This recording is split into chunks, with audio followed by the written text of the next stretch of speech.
आज हम लोग जानेंगे पुष्यभूत वंश के बारे में। किसके बारे में पढ़ेंगे?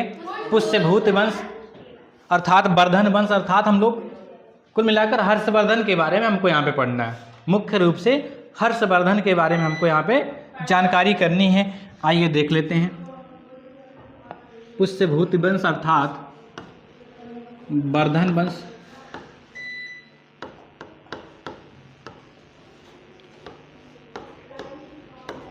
पुष्यभूत वंश, वर्धन वंश। अगर हम इस वंश के प्रथम शासक की बात करें तो इसका प्रथम शासक हुआ करता है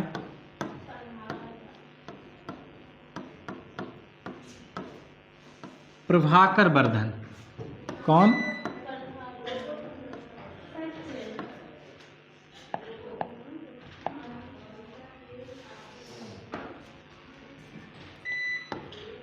प्रथम शासक प्रभाकर वर्धन।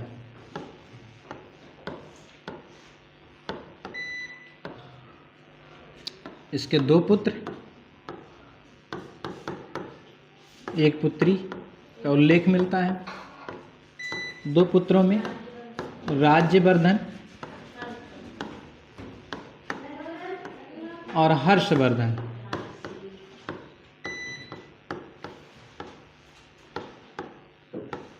पुत्री राज्यश्री का उल्लेख मिलता है।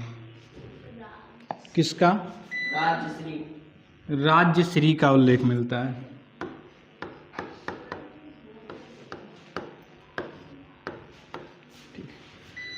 तो आगे हम बात करने वाले हैं हर्षवर्धन की। किसकी बात करने वाले हैं? हर्षवर्धन की।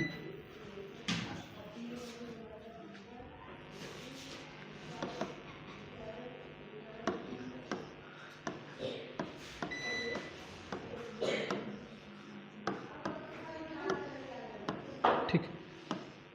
तो हर्षवर्धन के बारे में जानेंगे क्या खास बातें हैं, कौन कौन से पॉइंट हैं।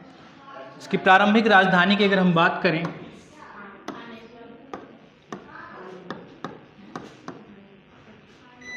प्रारंभिक राजधानी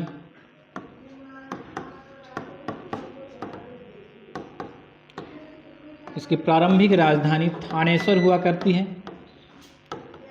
इसकी प्रारंभिक राजधानी थानेश्वर हुआ करती है। बाद में इसकी राजधानी कन्नौज बन जाती है।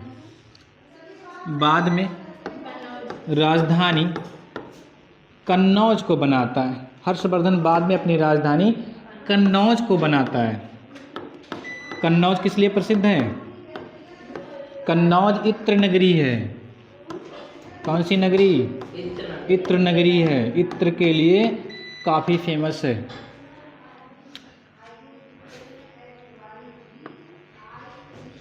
हर्षवर्धन के समय में ही कौन आया था? ह्वेन सांग आया था। हर्षवर्धन के समय ह्वेन सांग आया था। ह्वेन सांग कहाँ से आया था? एक चीनी यात्री था। कौन था? चीनी यात्री।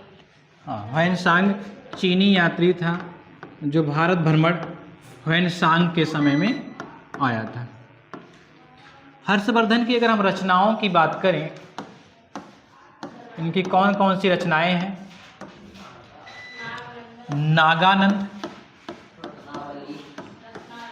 रत्नावली और प्रियदर्शिका, ये तीन महत्वपूर्ण रचनाएं हैं। बहुत ही महत्वपूर्ण रचनाएं हैं ये हर्ष की।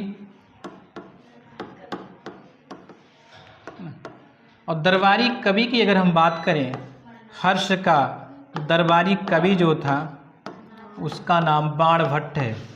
दरबारी कवि कौन है? बाणभट्ट है। बाणभट्ट ने रचना कौन सी की है? हर्षचरित। इसमें हर्षवर्धन का चरित्र चित्रण किया गया है ना।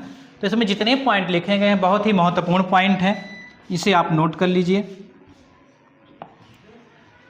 तो हर्षवर्धन की जो प्रारंभिक राजधानी थी वो थानेश्वर हुआ करती है। बाद में अपनी राजधानी को कन्नौज स्थानांतरित कर देता है। ह्वेनसांग जो कि चीनी यात्री था, वो हर्षवर्धन के समय में ही भारत आया था। हर्षवर्धन की जो रचनाएं थी बहुत ही महत्वपूर्ण रचनाएं हैं, तीनों बहुत ही महत्वपूर्ण रचनाएं हैं इनकी, नागानंद, रत्नावली और प्रियदर्शिका। दरबारी कवि की अगर बात की जाए तो कौन था? बाणभट्ट। दरबारी कवि कौन था? कौन सी रचना किया है? हर्षचरित की। कौन सी रचना किया है? हर्षचरित। नोट कर लीजिए।